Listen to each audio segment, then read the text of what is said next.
Alors, chers internautes, bonjour.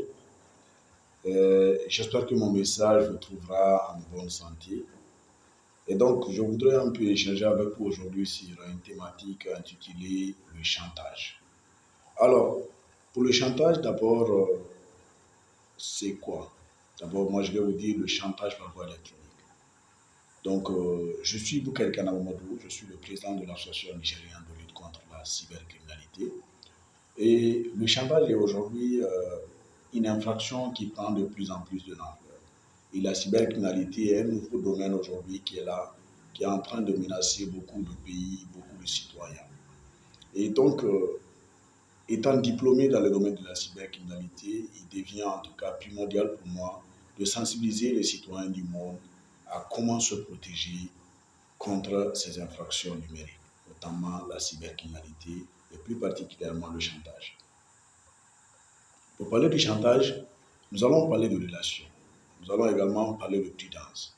Nous allons ensuite parler de comment on appelle d'institutions concernées en termes de répression.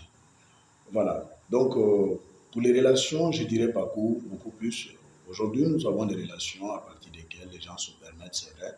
Quand on est en relation, les gens se permettent d'envoyer des images. D'accord? Et ces images ne s'arrêtent pas là. Parfois, sous l'effet de l'excitation, les gens se permettent d'envoyer n'importe quel type d'image. Et après, peut-être un jour, un mariage va venir ou encore une séparation, comme je le dis toujours, et des relations à son début de bonheur et malheureusement une fin. Et cette fin, malheureusement, ça peut finir bien, tout comme ça peut mal se finir.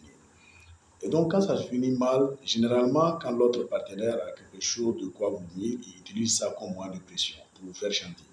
Peut-être que vous avez reçu une dot, après la séparation, vous avez reçu une dot, et le partenaire vous dit non, ce n'est plus possible que vous partez dans cette nouvelle relation. Soit vous partez, soit il partage les différentes informations qu'il a sur vous. Peut-être votre photo nue ou encore une vidéo nue de vous. Donc à ce niveau, il faut beaucoup plus être prudent.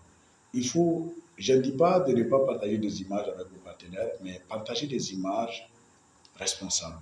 Partager des vidéos responsables de vous. De telle sorte que demain, même s'il y a eu un problème, vous savez que vous êtes en tout cas en assurance.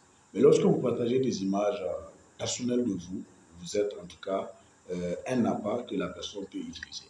Alors, l'institution a touché, généralement pour le cas du Niger, c'est la police judiciaire. Et la police judiciaire est une division qui lutte contre la cybercriminalité au niveau de la PJ. Donc, je pense que la police aussi est très importante dans ce combat.